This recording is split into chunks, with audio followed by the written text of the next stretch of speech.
What's up, everyone? This is Clawing Through History, presented by Bruins Diehards. I'm your host, Christian Renzi.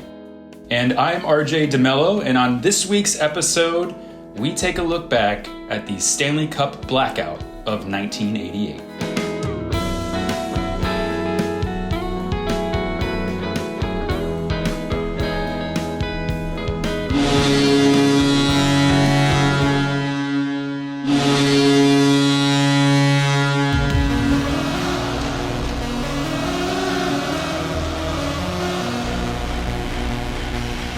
All right, what's going on, everyone? Welcome to the second episode of the long-form version of Clawing Through History, new and improved from the video series. It's great to be back. RJ, what's going on?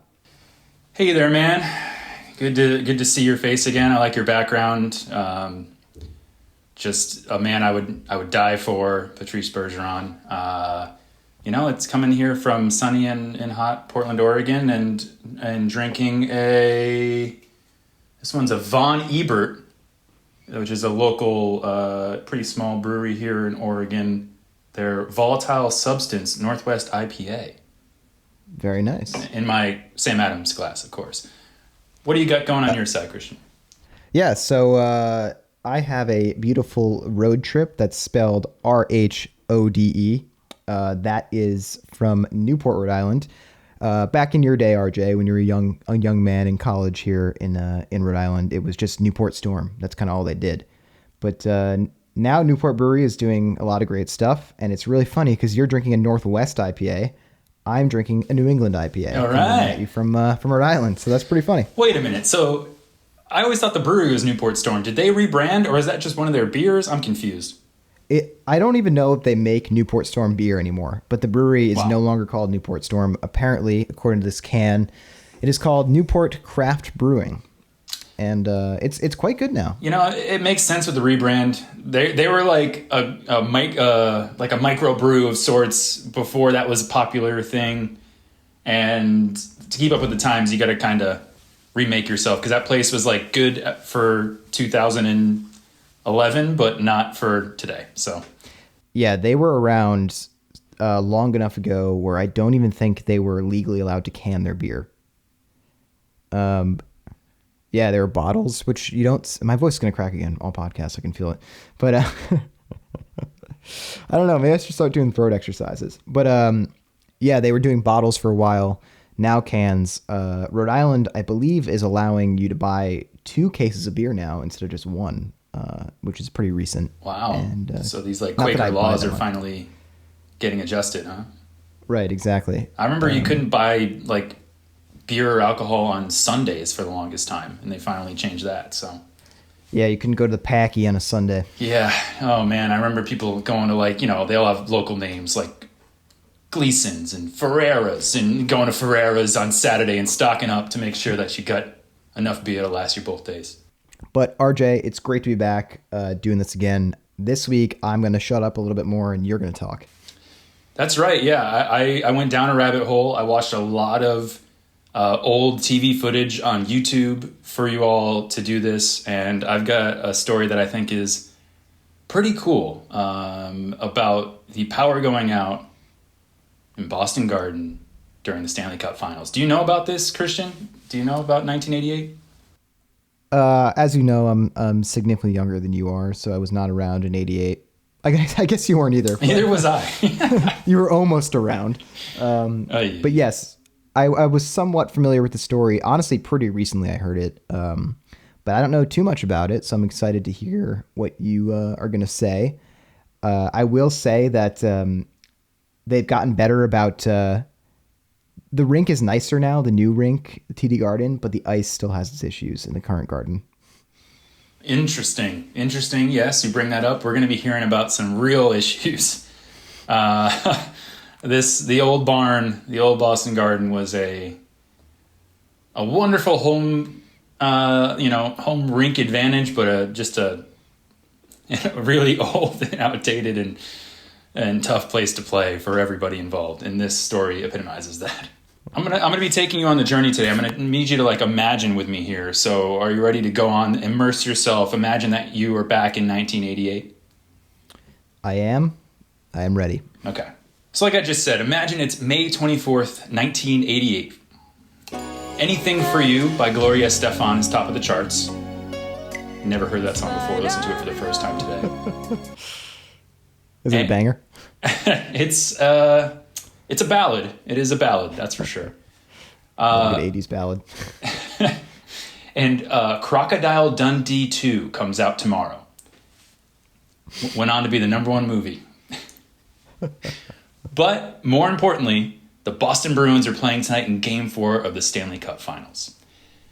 Now, if we're being honest with ourselves, we're just hoping to avoid the sweep tonight. We're down 3-0 to the Edmonton Oilers, and they have names like Gretzky, Messier, Grant Fuhr, Yari Curry, and Glenn Anderson. All of those guys went to the Hockey Hall of Fame. Damn. So the Bruins are clearly outgunned, despite they do have Ray Bourque, Cam Neely, and Rick Middleton. But to be fair to Nifty, it's his final season, so there's only so much in those old legs. And now, a quick trivia for you, Christian. I want to ask. Yeah. Who do you think led the team in goals that regular season? 1988. 87-88, that's right. I want to take, well, I would have said Middleton because he scored a lot of goals, but you just said it was his final season. And this might be crazy considering he's a defenseman, but was it Ray Bourque? It was not. I like your thinking. It was Cam Neely. That was obvious. I should have said that. But who led the team in assists? Ray Bourque? There you go. All right. All right. All right, but what about penalty minutes? Cam Neely? No, that's another good guess, but it's Jay Miller. Miller had 304 penalty minutes in 78 regular season games. The math whizzes at home already know that's about 4 minutes of penalties per game. I was just going to say, was he ever on the ice? Yeah, exactly. It would be like you get one shift, go fight somebody, and you're done. It's the 73rd most penalty minutes in an NHL season in all time. So I'll be honest, I was just looking for an excuse to use that stat. I like Jay Miller does not come up again in this story, but I just really wanted to talk about how somebody could get more than 300 penalty minutes, and that was their role in the team. No big deal. I love it. So the game starts in the absolute worst fashion possible. Glenn Anderson puts Edmonton on the board just 10 seconds in. And it's a breakaway for Anderson over the line and in for a score! Anderson scores, and it took 10 seconds on a backhander. Well, we said it before the puck ever dropped. You take chances, sometimes you're going to get burned. It's face-off. Bourque picks up the puck. It's like calamity in the neutral zone. Puck turns over. They break into our zone. And it's just like a backhander that kind of squeaks in past Andy Moog. It is back-breaking stuff. And so the Oilers, then they go on later in the period and get a two-man advantage after a bad penalty call. And I'm not just being a homer on this one. If you watch the replay, guy skates through Andy Moog's crease. He kicks out his foot to make the save. Guy trips over Andy Moog's foot. They call the penalty on Ray Bourque, who was right behind him. And so the Oilers convert the 5-on-3 and take a 2-0 lead. So here we go. Okay, we're down 3-0. We're down 2-0. Great. We're getting swept out of this series. I can imagine a 5-on-3 against that Oilers power play. Yeah. You got like Gretzky kind of playing up top, and they're the names they're calling out. You're a Hall of Famer to Hall of Famer to Hall. Right. What are you gonna do? So we're down 2-0, but later on in the first, rookie Greg Hawgood, he's like 20 years old, defenseman. He's able to pull him back for the Bees.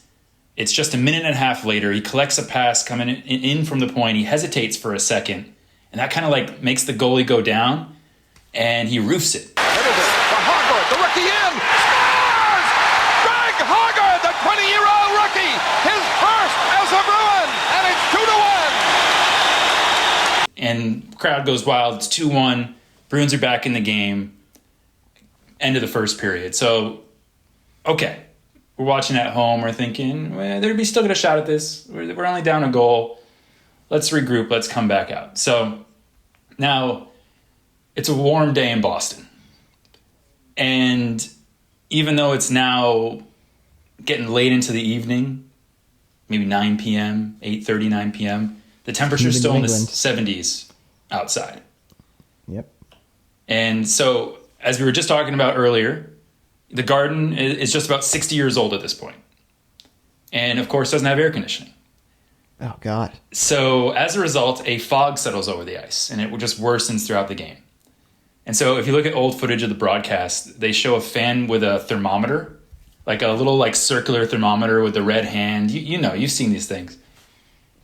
Can you guess what the temperature read in by the glass? I want to say 82 degrees. Oh, you are very close, sir. That was a great guess. 84, roughly. Let me ask you a question. Sorry to interrupt. Yeah. I don't understand. How can you not have AC? You have teams back then playing in LA, right? They're playing in warm climates all over the country. How are they not having AC in these rinks? I don't know. Well, other rinks may have had it. I'm saying because the Garden was built in 27, 28, it didn't.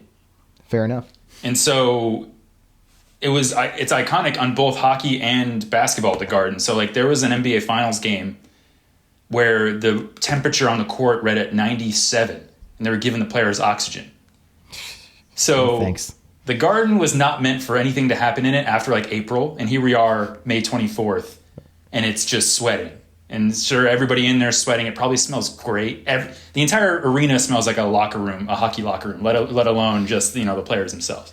They have to deal with this fog situation, and so in the second period, the referee comes up with what he thinks is a genius solution.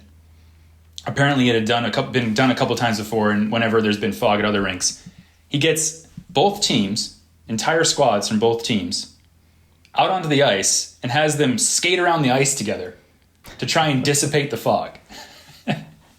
So you just got 40 guys skating around, la-di-da, the refs too, thinking, yeah, that'll get the fog out of here. No! It's like Pee-wees. Yeah. So that doesn't exactly work, and so the teams play on in the fog. Now, 6 minutes into the second period, and on the penalty kill, rookie Glenn Wesley, who we know after last episode in the infamous Cam Neely trade tree. Yes. He steals the puck from the great one, Wayne Gretzky, near the blue line. Now, I think Wayne was getting a little cocky. He basically was he was skating towards the blue line. Wesley was following him, and he tries to backhand the puck through Wesley's legs and go back into the zone. And Wesley reads it so, yeah, maybe Wayne was getting a little cocky there. The fog, he holds it. He's broken up. Wesley breaks with Linsman. And low. Save! The rebound! Wesley, a short-handed goal! Stole from Gretzky and beat Fuhrer to tie it at 2. I mean, he's a great one, so you could be cocky. And you are up 3-0 in the series and have a lead in the game. I guess it's kind of like, Would you ever do that, Christian? You ever pull off a move like that? Like I didn't say it in the last episode, but I did play at a very high level. Till the age of 14, I played for the Warwick Junior Hockey Waves. Oh. But no, I did not do that. Quickly, can I just say that in 1988, Wayne Gretzky only scored 40 goals. What a schlub. Only 40, huh? How many assists? Yep. He had... It looks like he had 109 assists. He had 149 points that year. Oh, my God. It was a good year. Yeah, different era, I guess. Yes. Unreal. Well, but it's nothing compared to 86 when he had 215 points. So Jesus. The guy was decent. So we established that he is an amazing player, and we've also established that Glenn Wesley is able to steal the puck from him. So shout out to the Rook, who went on to have a storied NHL career. And he skates the puck all the way down the ice. He's got a 2-on-1. He chooses to shoot. The defender takes away the pass, so he shoots, collects his own rebound, and scores. 2-2. Garden's going mad, fuck yeah, just stole the puck from Gretzky, scored. We're back in it. It's 2-2. We're going. A little over a minute later, and now we're on the power play. And this is something I've noticed, and we alluded to it earlier with all the penalty minutes for our friend Jay. There were a lot of penalties in this era and just a lot of power plays. There was something like 14 or 16 penalty minutes in the first period of this game alone. People were taking them left and right, And so we go from scoring a shorthanded goal to a little over a minute later have a power play.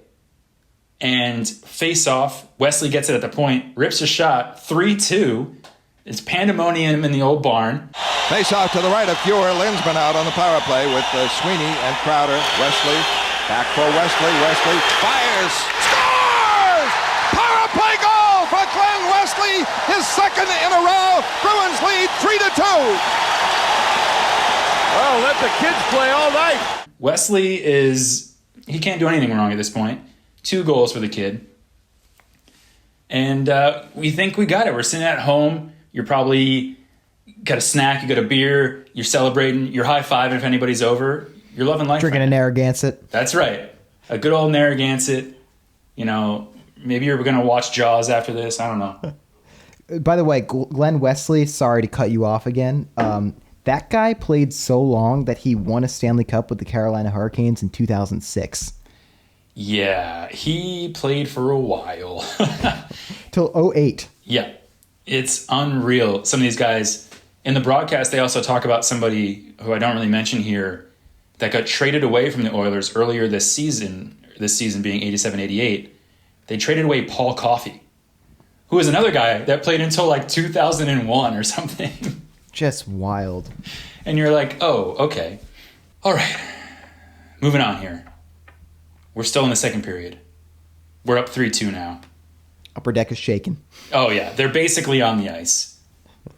There's a great clip if you go back to the footage. We score the third goal and they cut to like the cameras in the crowd, you know, type thing. And it's on this older Italian looking man with sunglasses, like a white polo shirt, and looks like, like something with some olives in it as a drink. And he does a little like shimmy shake of his like belly type thing to celebrate the goal. And you're like, I don't know what's going on there, but I'll have whatever he's having. He seems to be having a wonderful time. Just came from the North End. Exactly. Pasta dinner. Oh, exactly. Looked like he just walked in from the North End. Looks very 1988 and having a grand old time. So the barn's going wild. But then we have some sloppy play in our own zone. It gives the Oilers a chance and they capitalize. And with 3:23 to play in the second period, they tie the game at 3-3. So kills the atmosphere in the rink. We had our hopes up. We thought we were pulling away in this one. We're going to be able to get the game, and not so fast. Tie game. Now, imagine sitting in front of your TV. You're pissed that we've given up the lead. Perhaps you steal another swig of your beer, do your thing that you're convinced is a lucky charm, and you're getting ready for play to resume. Let's get one back. Let's get it to 4-3 before the period gets over. And then all of a sudden, as they're showing the replay of the goal, the broadcast just cuts out. With Craig Simpson having control of it. Gretzky passed it in front, missed his man, and came off the board.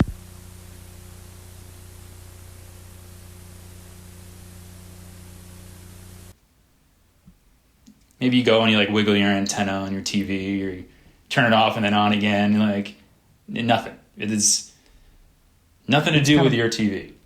It's funny. I remember this sort of happening in the Super Bowl with the 49ers and the Ravens, but the broadcast didn't cut out. Just the lights in the arena went off. So this was actually like everything went out in Boston? Yes. It was one of those, like, your screen goes out and you're like, what the hell just happened? Yeah, but most people thought it was their TV. Yeah. And you're like, okay, yeah, did I lose the signal or something? Like, whatever. You're going back, you're figuring it out, nothing. And now, unlike today, like you couldn't like go on Twitter or something and be like, what's going on? You're literally you're without any info. You can't find anything out unless something shows up on the TV. Jeez. So you're just sitting there. And now this is where a little departure, because obviously us being Bruins fans in New England, we would have been watching the game on NESN, because back then they allowed the regional carriers to have the Stanley Cup. It's not like now where NESN gets the first round and then that's it, right? Yep. So NESN was broadcasting the Stanley Cup.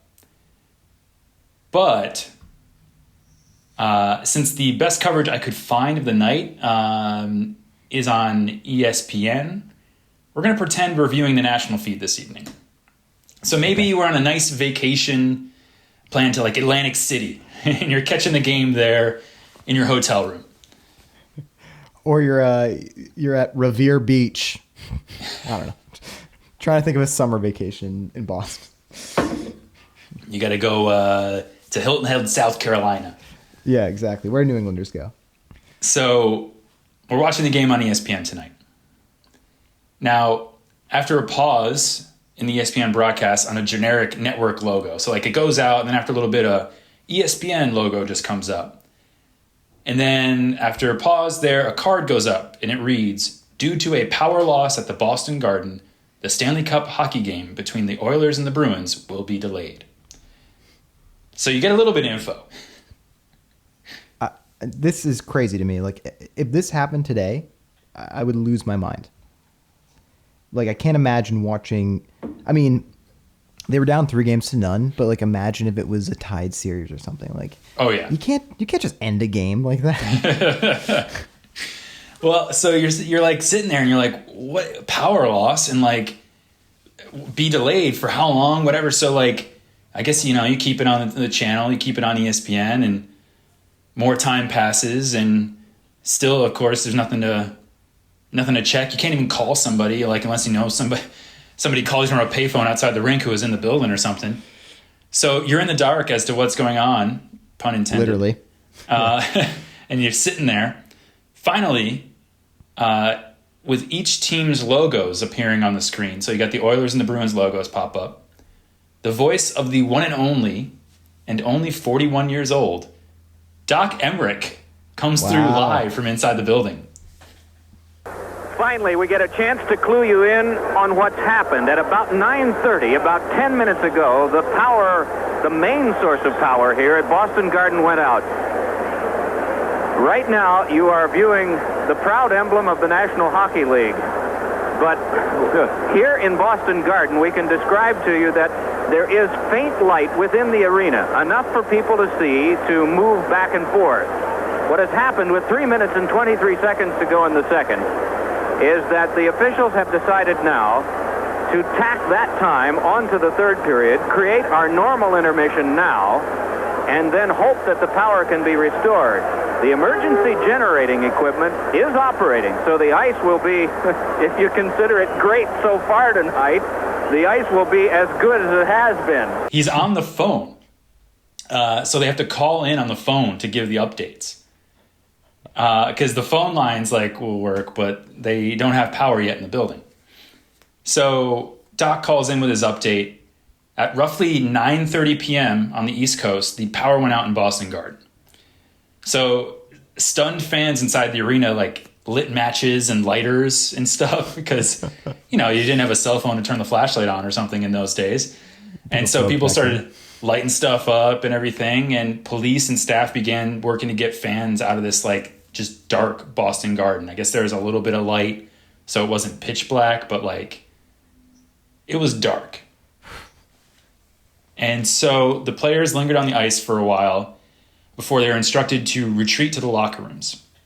It's decided they'll take the intermission between the second and third periods now, and they will hope to resume the game at the end of intermission, and they will tack the remainder of the second period onto the third period after the break. What a ad hoc, we're going to take an intermission, and then the third period is going to be 23 minutes and some seconds. So sorry, did you say they cleared the arena while this was happening? Yeah. And there's no PA system, no nothing. So word of mouth, they basically are all right, everybody, let's get out of here. And had to just corral people out. And so they didn't have generators back then or anything? They had a generator that kept the ice cool. That managed to kick on. So there would be a surface to play on if the lights were able to come back onto the building. But that's it.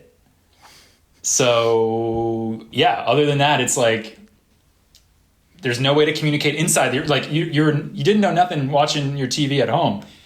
They didn't know much more in the arena. You're just kind of This is crazy. This is 1988. It's not 1938. They should have some backup systems here. Right. Anything at all. And that's even, they say it in the broadcast doc, and them allude to it, Like if anything, this should motivate them to get like an emergency PA system so they can communicate with people if something like this happens. Just have somebody yell really loud. Yeah, get a bullhorn. Oh, Everybody out. It's real ad hoc, and you'll see that the rest of this is pretty ad hoc as well. It was a professional sports league, but it's not the same professional sports league that we've known. It was still pretty amateur. It ain't the NFL. It's the NHL. Yeah. So for now, it seems like this game will get going again after the intermission. So you keep on the TV, you crack open another beer, you get ready to see if we can come out in the third and send the series back to Edmonton. The only problem is when you hear Doc Emmerich's voice again at around 10 p.m. Eastern, it's still via telephone. So 30 minutes, still no power. He's still calling in. This time they have like a photo of like the banners at the Garden as the background instead of the logos while Doc talks. And so he sort of speaks to different rumors about how and why the power went off. So there's no like communication. There's no idea. At first they heard that some wires had overheated and it would just be a little bit for those to cool down. It would be fine. Then they get word that a transformer across the street blew. That rumor ended up being the correct one. So that's a little bit bigger than just some wires overheating. So right. It's going to be a little while. So did the power go out in other parts of the city, or was it literally just TD That Garden? is a great question. It didn't come up in any other thing I found. Like there's plenty of articles about the game and stuff, but there's nothing about like 10 city blocks went out. So I don't know if the transformer across the street was specifically for the Garden or if it was for the area. That's a question I actually don't know. Nobody cared because they just were concerned about the Stanley Cup Final happening. So they because now didn't even notice. Now they've got like 10,000 drunk Bruins fans on the sidewalk outside. That's not good. Wondering what's going on. The broadcast, they even make one of the guys makes the joke because they had Doc, they had who did I say was also in the booth with Doc? Bill Clement. Bill Clement, and then they had two sort of like studio guys, like that they're in the arena, but they are the like intermission hosts. Yep. One is Tom Mees. He's an ESPN host who tragically passed away drowning in a pool in his mid-40s in the early 90s. And Mickey Redmond. Okay. And so one of the four, I don't remember exactly which one, makes the joke saying, "I'm glad my car is not parked outside right now." So, yeah, the crowd's all out there. They're feeling like they've been enjoying a hockey game, and now they're wondering what the heck's going on. So the scene inside the rink is like as hectic as can be. And the way Doc described it, it's kind of ridiculous. It's pretty interesting. He describes getting shouted updates from the LA Kings PR director, and he's representing the NHL on the evening, Dave Courtney.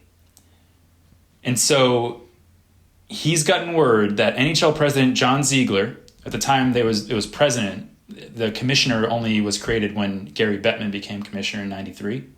Okay. So NHL president John Ziegler, he's meeting with Oilers GM and coach Glenn Sather and Bruins GM Harry Sinden behind closed doors about what to do. So there's a big conundrum because in theory you could just say, we'll come back tomorrow night and just play the game then. But the Celtics are hosting the Pistons the next two nights in the Eastern Conference Finals. So they can't play the game tomorrow night. They got the other tenants coming in. Could they play in the afternoon? That's my question. That is what they talk about a lot. They're like, can they do a noon matinee and then flip the rink over, blah, blah, blah. The thing is, at the time, the Celtics and the Bruins didn't always get along in terms of like use of the Garden and playing in the rink. And it's in part because like the Bruins were the bigger team first. And so I believe they own the building and the Celtics do not. And so like the Celtics at times are upset with the rent costs. They wanted their own place. So, and then of course, the commissioner David Stern of the NBA, he didn't want to move anything as well or adjust for anything. So it's there's a definite big question there about could they do anything tomorrow? Could they do it early enough, switch everything over? So that's something they talk about. They talk about delaying it, starting later this evening, starting it in the morning. They assume they're going to play this again, but when? So Mickey Redman, who I mentioned briefly, he's part of the studio team at the rink that night. He reports that the fix is still an hour and a half to 2 hours away. It's a wide window, but that is, again, at 10 p.m. So we're looking at 11:30, midnight. So ESPN's solution to fill the time, they have the broadcast window until 10:30. When, the team on the ground isn't getting updates, there's only so much they can talk about. They end up showing highlights of the 1984 Stanley Cup Finals, which the Oilers won 4-1 against the Islanders. So as you're sitting there by the TV hoping we'll finish out the game this evening, hoping for more updates, you get to enjoy the scenes of tonight's opponents winning the Stanley Cup. So that sucks. So, speaking of the 1984 Stanley Cup Finals, that was the Oilers won it, correct? Yes, 4-1 against the Islanders. I'm trying to just look here really quick. So the Islanders won 4 in a row, then the Edmonton Oilers won 2 in a row, and then Montreal won in between, and the Edmonton Oilers won 2 more in a row. And then there was another year off, and then the Oilers won again. This year. In 1990. Crazy. So basically, yeah, the Islanders and the Oilers own the 80s. Yeah. Those two teams. That's it. So, Christian, I got to ask at this point, what are you, like, if you were a fan watching this at home or on your vacation, as I said, because you're watching the national broadcast on ESPN, it's 10 p.m., the game's been delayed for a half hour, the power's still out.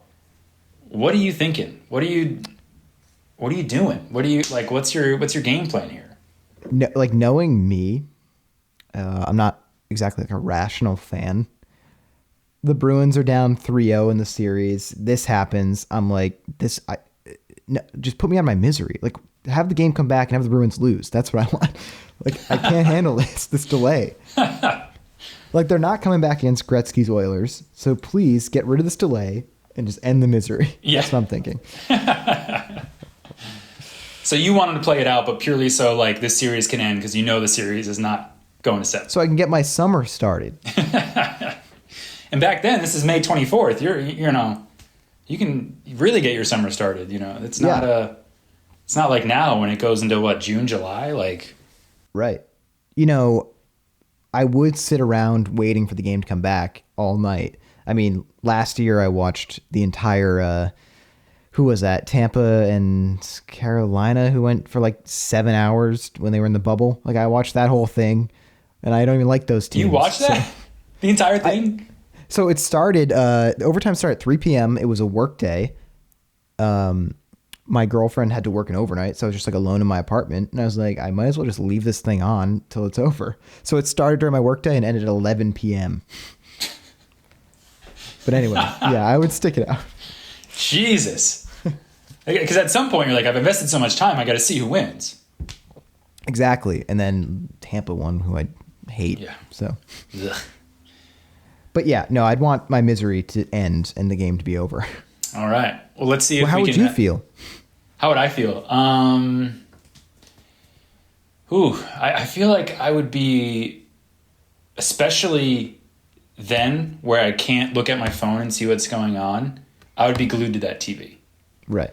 If it was now and I could like get updates on my phone and see, I would do whatever and be like, yeah, I'll like get an update when they come back on and I'll go back to it.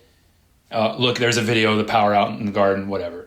But back then, I think I would have been, sitting there, cracking another beer and being like, hey, we're in it for the long haul. I was going to say it would just be crushing Gansets. Yeah. Just lots of lagers, lots of light beer. Running back and forth to the bathroom in case it comes back. That's right. So, all right. Well, so we've established that we're hanging on here. We're seeing it through. And so now it's 10:15. It's 45 minutes have elapsed since the power went out in the garden. And they cut away from the highlights of the 84 Stanley Cup Finals. and they finally cut to live footage from inside Boston Garden. We're back. We're back. It's still dim, but you can see people huddled around the bench area. Apparently, there are some Oilers who are out there in sweatsuits, just to see what's going on, hang by the ice. They're bored, what's going on. That's not a good sign if they're already undressed. If you're Yes, exactly. They are fully out of their gear. They're just chilling. But at least there seems to be improvement in the situation. Doc lets us know that the meeting location of Ziegler, Sather, and Sinden has changed, and no one seems to know where it's happening now. They've lost the president of the NHL and the two GMs. The president has fled the scene. Yeah. I got to get out of here. This is a shit show. I have no solution for this. I got to write some new rules for this because this is not meant to happen. We need to make a new position, commissioner, so he can handle this. Yeah, exactly. Oh, man. So, he's speaking about the situation, about how they don't know where exactly they are. But as they're speaking, the arena, gets even brighter. So it was kind of dim, and now it gets kind of bright. You can kind of see what's going on. It seems like most of the lights are back on in the building, and so they even say that it seems like about 80% maybe power or so. Most of it's not quite full, but it's almost there. So maybe we'll see the rest of the game after all. At that point, I'm we're playing tonight. I see light in the arena. We got a game. I see the light. Not so fast. So Mickey Redmond comes back on, and he reports that apparently some of the Bruins have left the building. Where'd they go? Home? I'm done with this. See you later. They're at Sullivan's Tap on down the street. Honestly, yeah. The announcers make a joke. They were saying it's a little early to be thirsty, but they make a joke about them being at the bar. And then Doc, of course, in classic Doc fashion, he has a story that he shares. It's about an AHL team who went, the power went out in their building. They went across the street to get beers.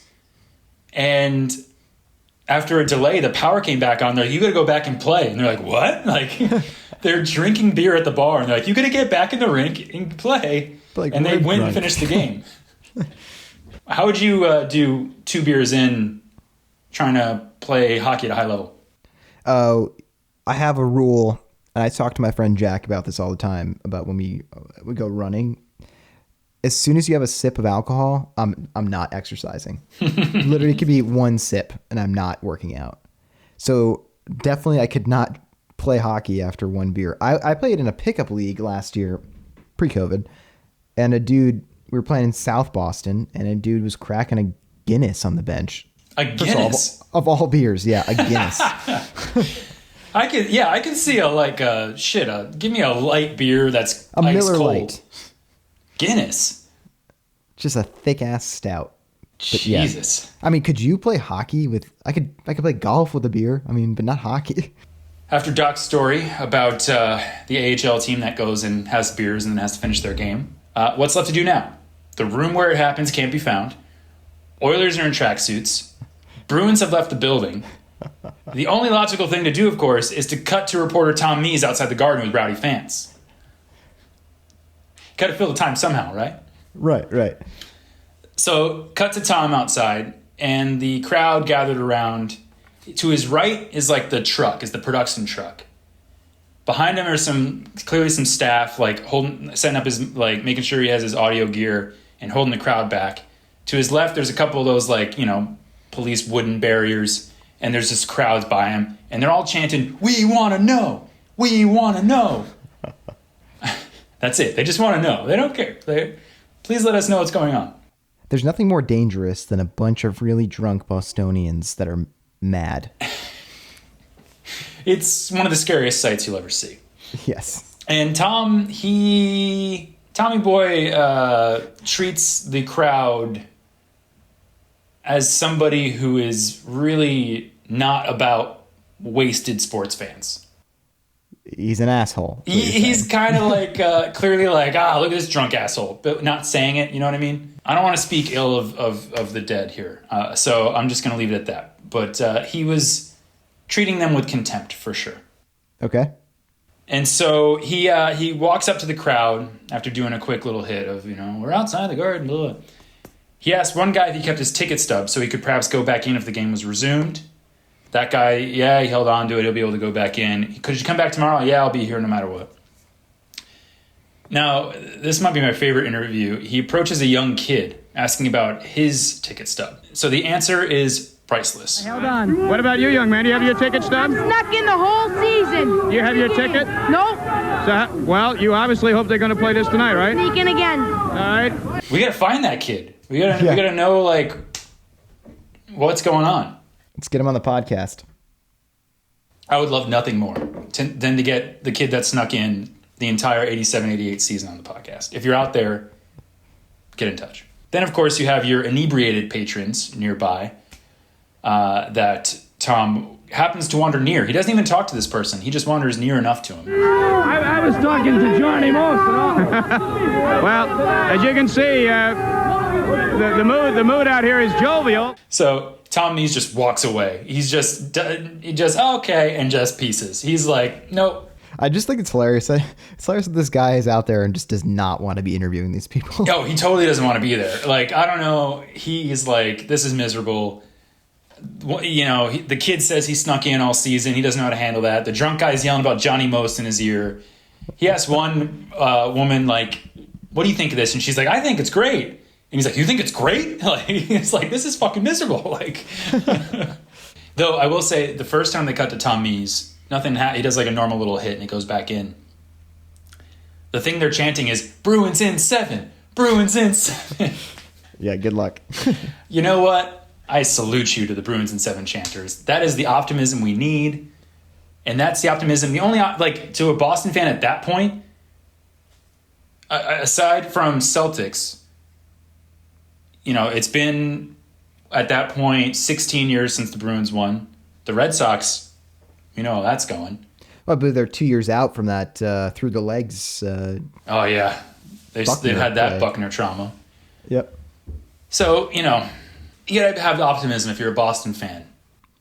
Unfortunately, though, you have faced Gretzky in his prime. So, and like I said last podcast, when we kind of briefly mentioned this, it's like that Super Bowl against the Packers or whatever, where the Patriots just got smoked. It was against the Bears in '86, and they got murdered. Oh, yeah. I'm mixing up those two teams. We're gonna against the Refrigerator, William the Refrigerator Perry on the Bears. The Super Bowl Shuffle, I think it was, that they had. They had a little song out and everything. The 80s were fun, man. We missed them, though. That's okay. So, okay, back to the story. At this point, if you're watching this all unfold on ESPN, I imagine you're starting to really think this game isn't happening tonight. It's just about 10:30. You're hearing now that they found out the meeting between the powers that be is now in the Bruins offices, and there's still no final determination. And with that, the broadcast window for the game on ESPN closes. So they decide to move on to their regularly scheduled programming. Christian, can you guess what their regularly scheduled programming would have been at 10:30 p.m. on a Tuesday night? I want to say Sports Center, but I don't know if Sports Center was around back then. And now to truck and tractor pulling right here on ESPN, our regular program. The guy and now we go live to truck and tractor pulling. That is the next. Oh my God. If you're a Bruins fan, you are losing your shit right now. Yeah. You want to know what's going on with the game, if it's going to be played, and they are going live to truck and tractor pulling. Now we go live to wood chopping. The great outdoor games. Yeah. Oh, man. So just like that, you're completely in the dark again. Pun intended. No more regular updates about where things stand. Just a promise that they'll come back, quote, as soon as news develops. So what even happens if the game can't be finished? Like, no one seemed to consider that as an option for much of the night. So like, they're always talking about, like, we'll play it later tonight. Maybe we'll play it in the morning. Like, there was never this game won't happen, or like there was no conversation about that. But in the end, that's exactly what happens. So NHL President John Ziegler gathers the media and he makes the following announcement. Bylaw 27.12, it reads, if for any cause beyond the control of the clubs, a playoff game should be unfinished, such game shall be replayed in its entirety at the end of the series, if necessary. Okay, so this seems like bullshit. So now they got to go back to Edmonton? Exactly. The league decides that the stats from the night count. So like the goals and the assists and stuff, like those players keep that on their record. Okay. But otherwise, the official game for it will now happen in Edmonton. And then if the Bruins win the next 3 games, they will head back to Boston for Game 7. They will go Game 5 Edmonton, Okay. Game 6 Boston, now Game 4 Edmonton, Game 5 Boston, Game 6 Edmonton, Game 7 Boston. By the way, Edmonton is not close to Boston. Not at We're all. talking thousands of miles of travel. Not at all close. And so it's like a ridiculous. So like in the record books, you look and this game just like says 3-3, but it doesn't end in a tie. It just like doesn't count, but like it's still there.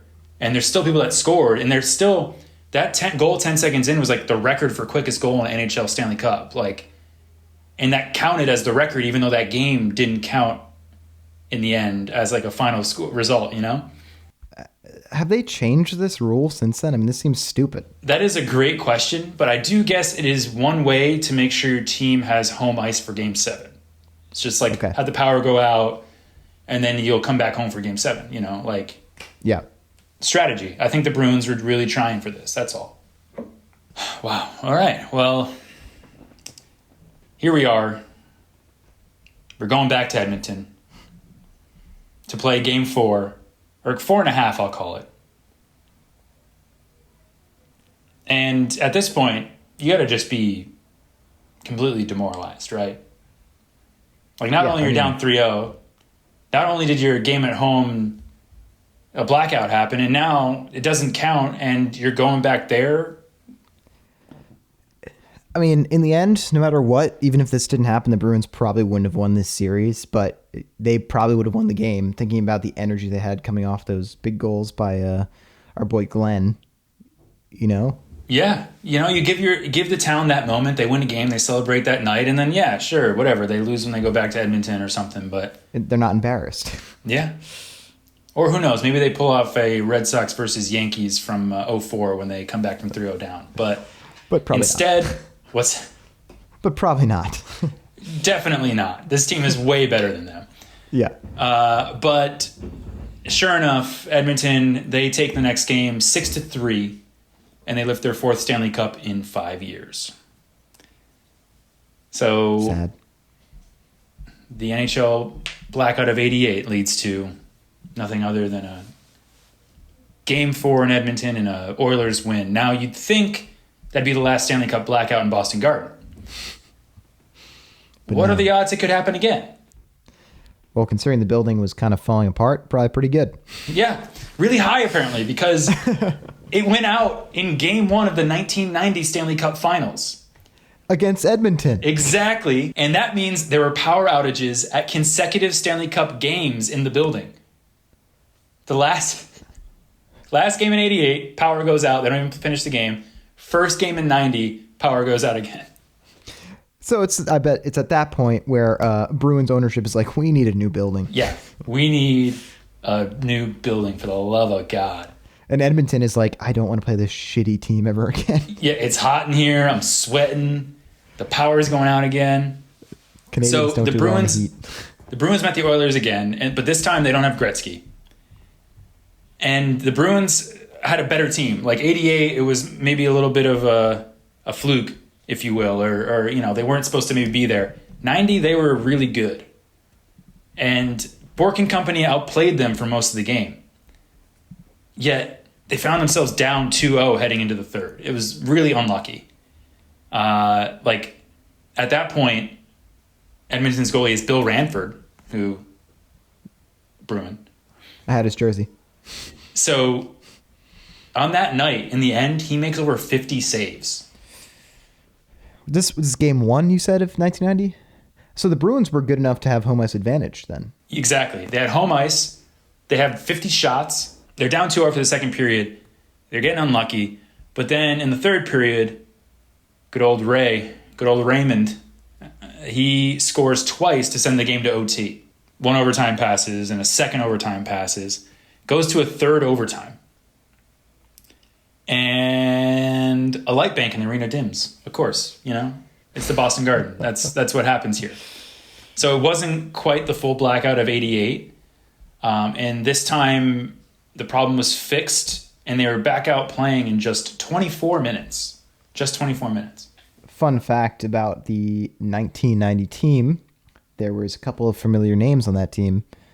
Mr. Don Sweeney, current general manager of the Boston Bruins, was on that team. Mr. Bob Beers, color commentator on the radio for the Bruins. And then obviously Cam Neely, Ray Bourque, those guys. They had a good squad. They had a strong squad. They were supposed to put up more of a fight than the sweep in 88. And yet in the third overtime, after the power comes back on for the 24-minute delay, Peter Klima,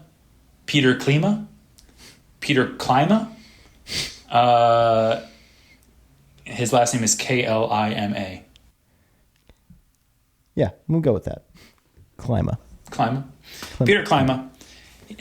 He went on to break Bruins' hearts with a goal at 15-13 in the third overtime, making it the longest Stanley Cup Finals game to this day. Wow. It got over at like 1-something in the morning. It was ridiculous. So did the Bruins get swept in 90 as well? They did not. They won one game. But that is one of those like what if moments where if the Bruins win game 1, they outplay them. If they can pull that off, yeah, it's a whole different world. So after 1990, obviously the Bruins did not make a final until 2011. That is correct. This is the last time we see Stanley Cup Final hockey in Boston until 2011. By 1995, the Garden was decommissioned in favor of the brand new Fleet Center, and the threat of Stanley Cup blackouts was no more. Cool. Well, this has been Clawing Through History, episode 2. RJ, thanks for coming this week with that great story. Do you want me to tease the next episode? Yes, please. I'm excited to not have to write an entire episode myself and just be able to sit back and listen to your sweet voice. So what do you got? So next time we're going to go way further back. We are going to talk about Mr. I said this a lot, Mr. Player. I guess stop. We're going to be talking about Eddie Shore. Eddie Shore. Yeah, sure. Legendary Bruins defenseman, number retired, one of the greatest defensemen of all time, all-around psychopath. We're going to talk about him and his incident with Ace Bailey of the Toronto Maple Leafs and how it led to the first NHL All-Star game. I dig it. I like it. Yeah. I'm looking forward to it. So it's a good story. We'll see. Cool. Well, thanks everyone for listening, and we will see you next time.